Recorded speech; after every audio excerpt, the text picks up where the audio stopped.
Hi everyone. Today, because one of my viewers requested it, we're going to work on another Chinese elm. This Chinese elm is quite heavily overgrown. I got it as a little 4-inch plant in a tiny little pot 15 or 16 years ago, and since then it's just sat in a tub fattening up and waiting to be worked on as a bonsai. I've done some general rough shaping, wired out a few branches, but other than that, just kind of sit and let it grow. Now we got two things going on here. One, it's very overgrown and needs to be cut back, but number two, I want to talk a little bit about a little thing that we call volunteers.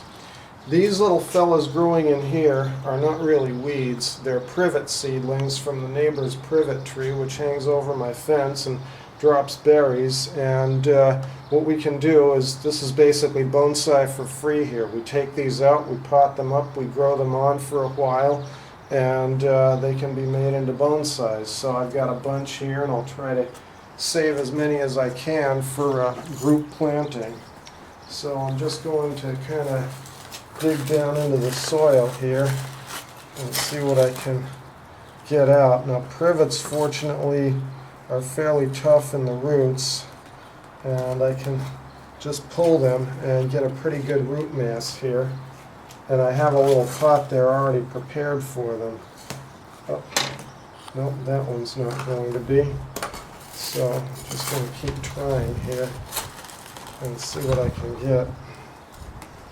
And like I said, these are growing as weeds basically, so I get them.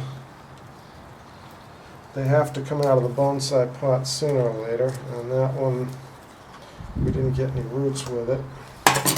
Now this elm has not been repotted in quite some time, which is why the soil here is rather compacted, and the privet seedlings are in pretty tight. Our massive privet seedlings is now out of the Chinese elm's pot and potted up in a separate pot. At a later point we'll decide whether to make a clump style bonsai or forest, or separate them out, or make individual trees. Now, meanwhile, the Chinese elm, we need to start by taking back the overgrowth, and then once we do that we can go into the branch structure a little more and look at where we are in terms of secondary branching.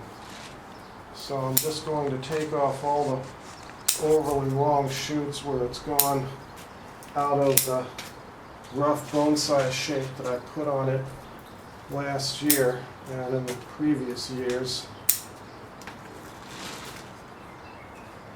Now some of these we need as sort of extensions of the existing branch structure. Like this one here, I'm not going to take all the way off. I'm going to look at the bottom branch and then go inward to a point where I think the proportions would be right, and then we'll leave it there, and then in the future we'll come back and take another look at it.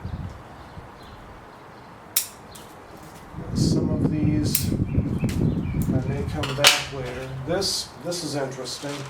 We took off a major branch here because the tree had changed in size and shape, and right at the point where we made the pruning cut, the tree decided to grow off a new branch. So it's useful to know that. I mean, we don't really need this branch for the tree's bonsai shape, but it's useful to know that if you do make a major cut on a Chinese elm, you usually will get new growth and sometimes multiple shoots at that location.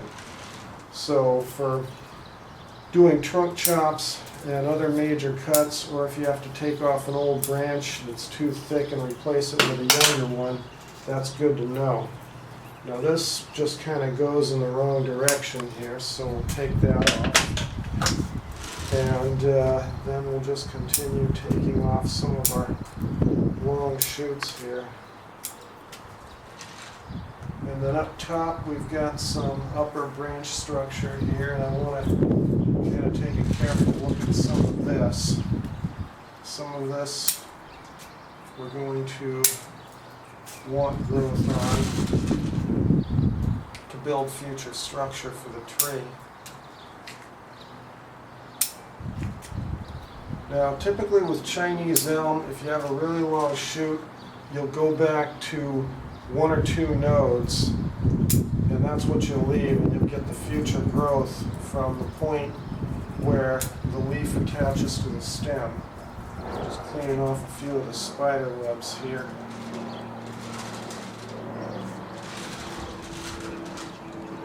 So let's take a look at this and see where we are in terms of the top of the tree. Still got a few branches here to take back. Now, this is the future front of the tree right here that you folks are looking at, and this is where I typically turn it to when I want to step back and look at proportions and kind of figure out branch length.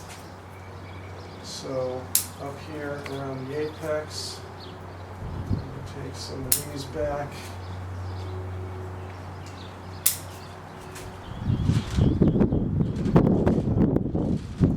Back into a little bit more.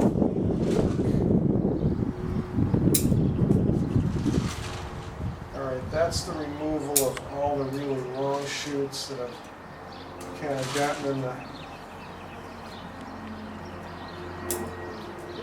taken away from the tree's image. Now we'll go back and start looking at cleaning up individual branches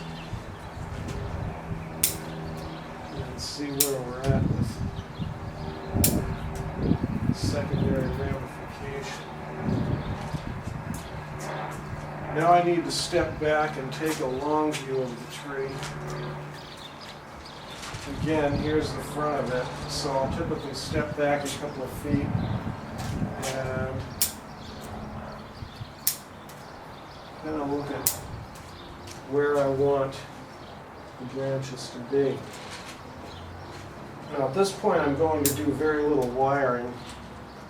Chinese elms develop really nicely through the clip and grow technique once you get the branch structure established with some initial wiring.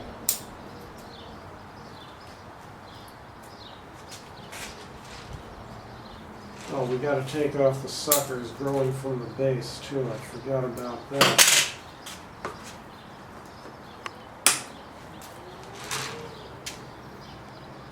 I'm also going to take an opportunity to clean up the root structure a little bit. Eventually I may plant it somewhat deeper than this.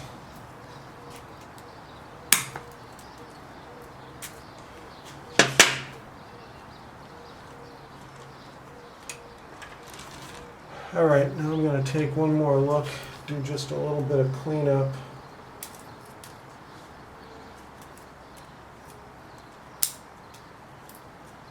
There's no need to cut this tree down thin at this point because we're starting to get some really nice branch structure here. It's just a matter of getting good differentiation.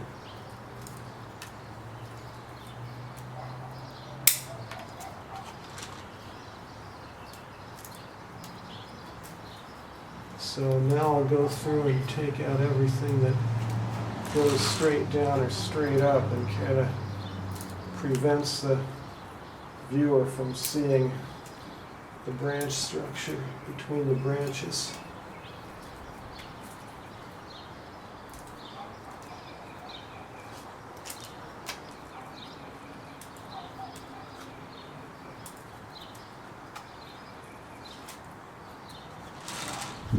Getting very close here to where I'd like to be with this.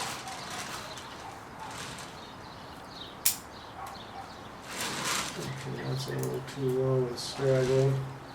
The other thing is, if you saw it earlier, you can kind of tell that the front side was facing the light and it was getting a little too much growth on that side, so when we put it back to where it normally sits, we're going to rotate it so that it grows evenly. That shoot's a little too long. Okay, I think we've arrived at our image for this year. So here's our Chinese elm after a fairly thorough pruning and going over. And from here we'll just put it back on its original site and fertilize it. and get some good growth, and then maybe next spring we'll put it in a bonsai pot. So let's rotate it and we can see what we've done here.